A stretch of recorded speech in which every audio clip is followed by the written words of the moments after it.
Right, what you're looking at right is an early 80s BMW. I've owned about 10 years. We're about to start restoring it, and as there's no specific manual for the manuals obviously, and find the manual. I've never been able to find a manual which really specifically covers this part. I've got wiring looms, I've got certain things which are quite useful, but no specific manual whatsoever.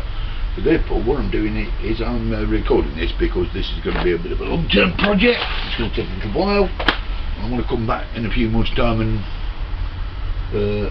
basically come to the position where we can put it back together and get it running. Obviously I've been used to working on Honda and Yamahas and them sort of things. You become accustomed to the wiring. This is quite strange. There's some very strange connectors here. As it's basically just been under a cover outside, it's got quite corroded in some parts, and all these obviously are going to have to be cleaned before they put back together. But basically it cranks over at the moment, and it's got a battery solar charger on the battery, which has been keeping it, topped up. It's got a nice Exide battery in it. I think it should be okay.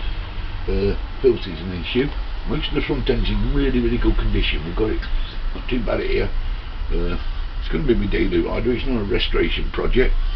There's quite a few patches of rust developed on the swinging arm, and the wheels are a bit flaky.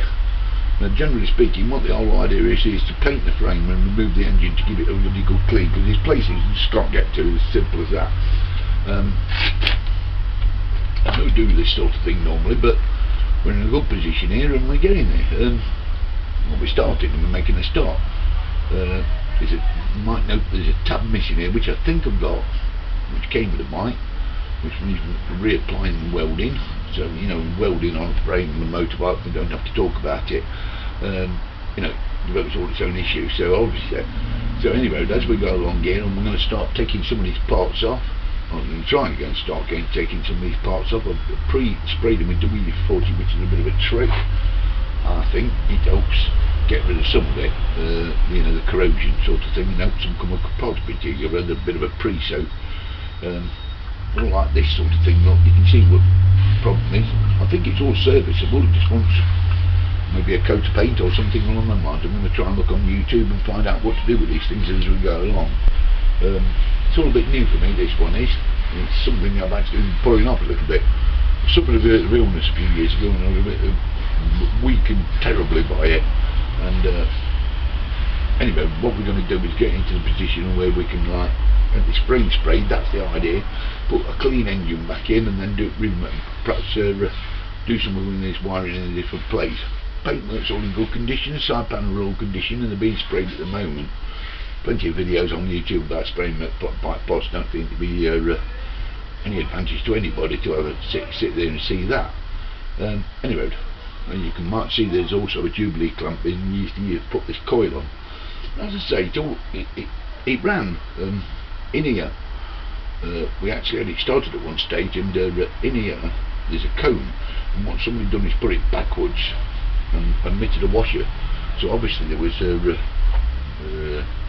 what we call this air emitting into the pipe, and caused one of the pipes to blow red hot.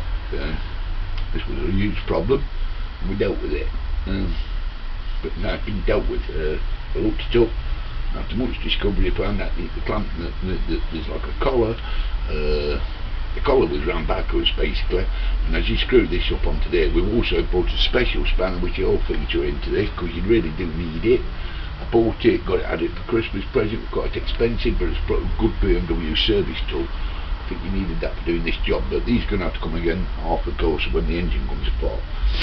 Anyway, this is just like the first stage video, and I'm just going to get into a position where I could show some people a little bit of things about what I'm doing. I'm hoping it's going to help somebody else. There might be people out there that might help me, but like I say, at the moment we're just dipping his toe into the sea, so to speak, to see the temperature. So this is what we're doing today. Okay.